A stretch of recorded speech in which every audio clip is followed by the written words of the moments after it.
help others, like, subscribe, and ring the bell for notifications.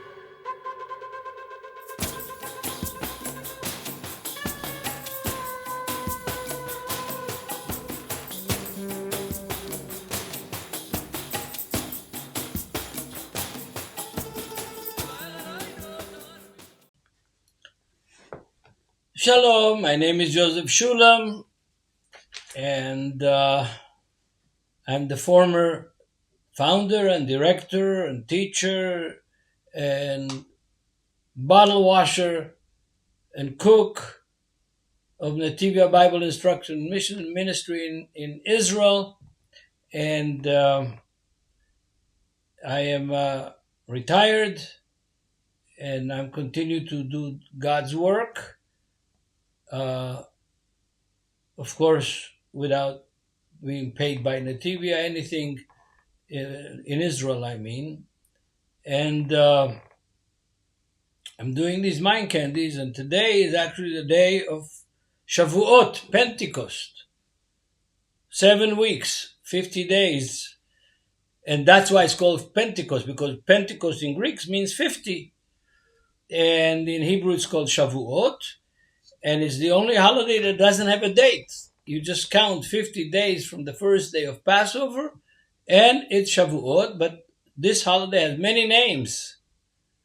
It has the name of Shavuot, Chag HaAsif, the Feast of Harvest, and the Feast of fresh of new fruit, and several other names in the Bible, and not in the Bible, and Jewish tradition as well.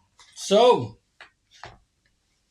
I want to talk to you about one of the things that happens in every synagogue on the Feast of Shavuot, of Pentecost. But before that, I want to say, why was it that Yeshua commanded his disciples to go to Jerusalem and wait? He ascended 10 days. On the 40th day of the counting of the sheaves of the Omer, Yeshua ascended from Mount of Olives to heaven within the sight of his apostles and some of the women that were there and saw him ascend. But he commanded his disciples to go to Jerusalem and wait till the Holy Spirit comes, and it was Shavuot. They were gathered in Mount Zion, 120 disciples, not an accidental number, because it represents the tribes of Israel. That's why there were 12 apostles. And when Judas was dead, he killed himself, then they had to choose another apostle to make it 12. Why was it so important?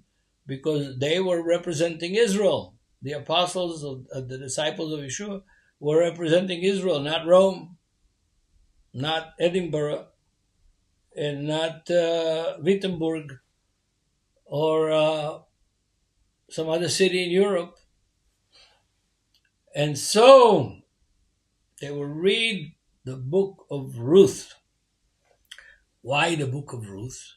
Because the Book of Ruth is connected with this feast, with Pentecost, and with other important things.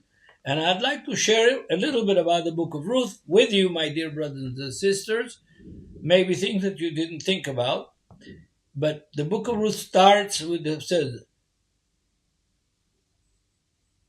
chapter 1, verse 1 of the Book of Ruth. It was in the days when the judges judged, and there was hunger in the land, and a man from Bethlehem, Judea, not Bethlehem, Palestine, Bethlehem, Judea, went to sojourn in the fields of Moab, across the street from the Jordan River, and his wife and his 2 sons. And this man Elimelech, a good name, God is my king. And his wife Naomi, which means pleasant, had 2 sons that had really bad names. Who gives that kind of names to their sons? I don't know. but his name was Machalon, it means sickly, and the other one, Kilayon, it means the end, in other words, the total disaster. And they were from Bethlehem. The two sons die and leave two Moabite Gentile women that they married in Moab, widows.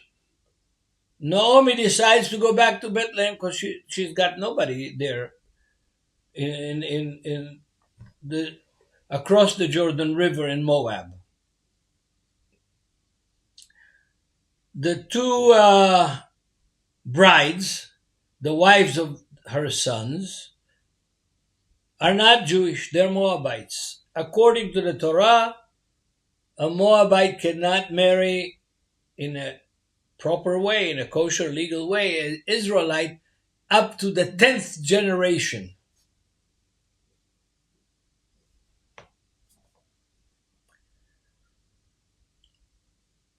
But these Jewish boys from Judea married these Moabite women across the Jordan River in Moab. They died. Now their widows are there, and Naomi is there, and she wants to go back to live in Bethlehem.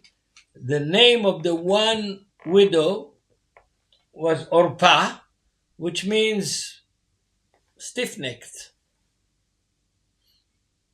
Stiff-necked. And the other one was Ruth, which means friendly.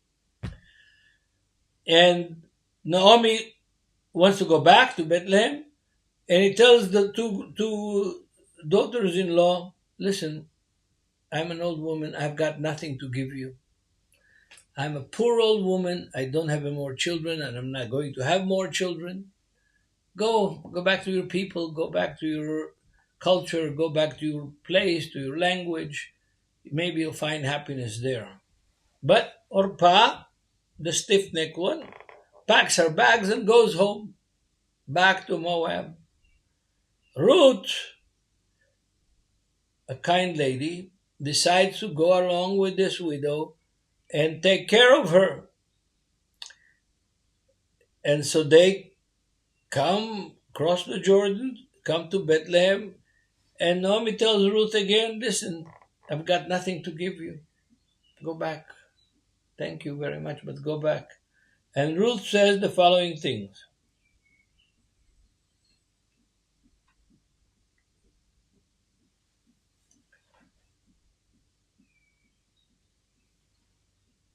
After everybody cries, and after Orpah leaves, and the women cry, and there is a whole little ceremony described here.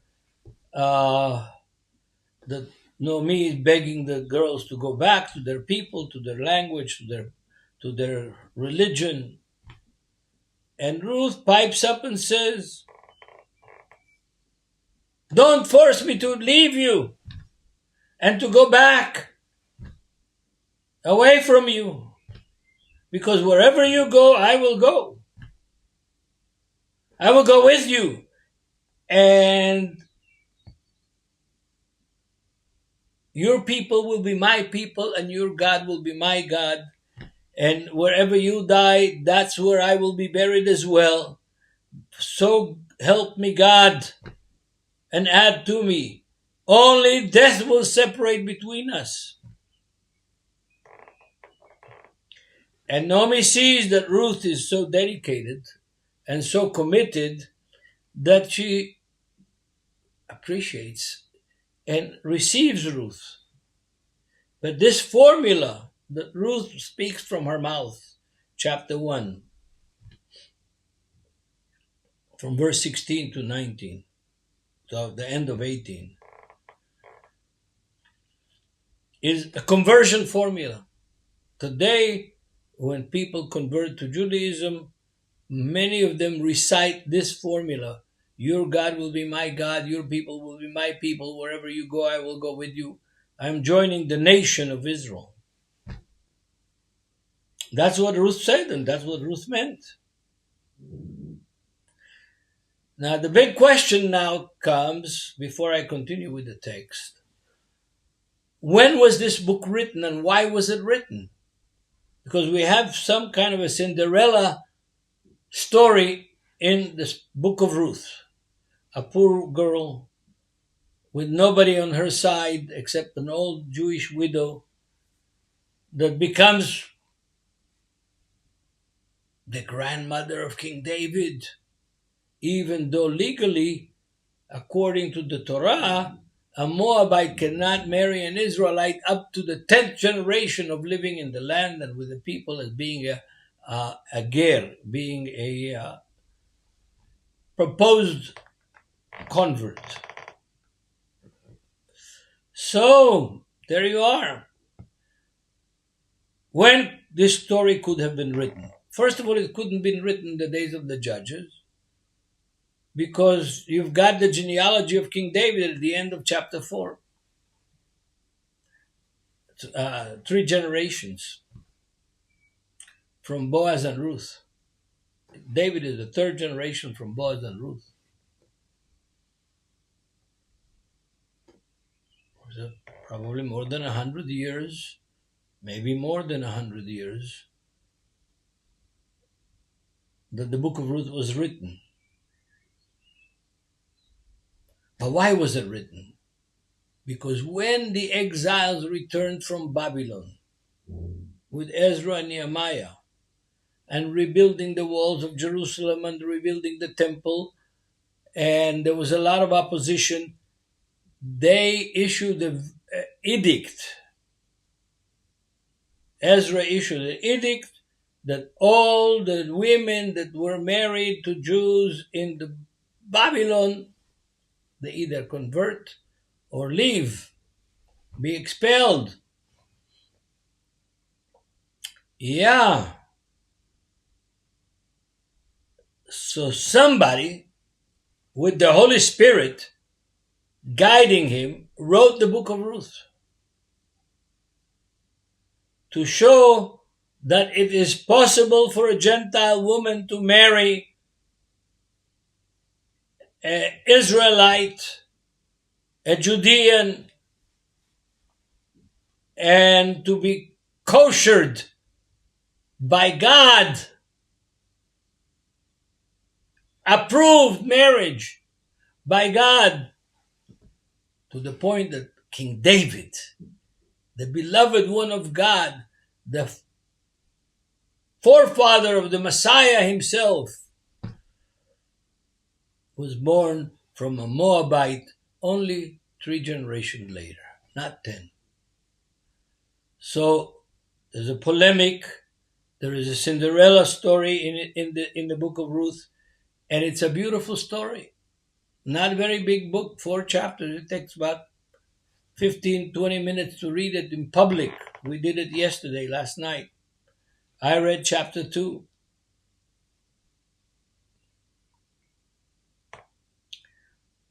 But the story is of great significance. Great significance. First of all, it shows that people that are not born and raised Jewish, Israelite, can join the people of Israel and be a part of the people of Israel and take a part in the destiny and in the election of Israel. Here is a Moabite. One of Israel's great enemies were Moab, that actually, without any hope of a good life, joins a Israelite Jewish widow from Bethlehem and says, your people are going to be my people, your God is going to be my God. In other words, she accepts the Torah, the law, the God of Abraham, Isaac, and Jacob as her God and as her identity.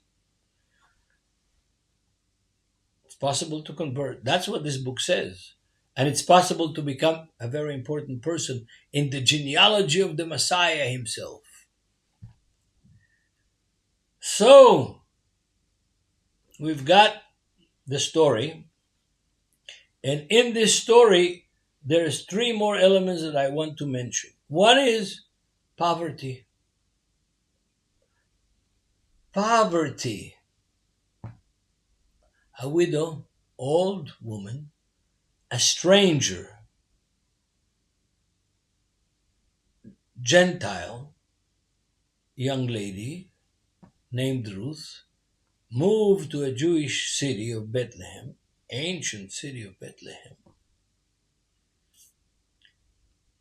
And there is Jews, Israelites, Boaz, a rich young man that had fields and workers that farmed those fields, and they were in the middle of the harvest between Passover and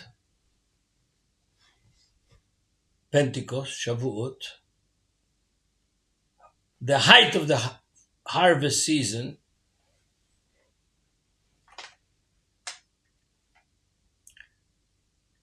And Boaz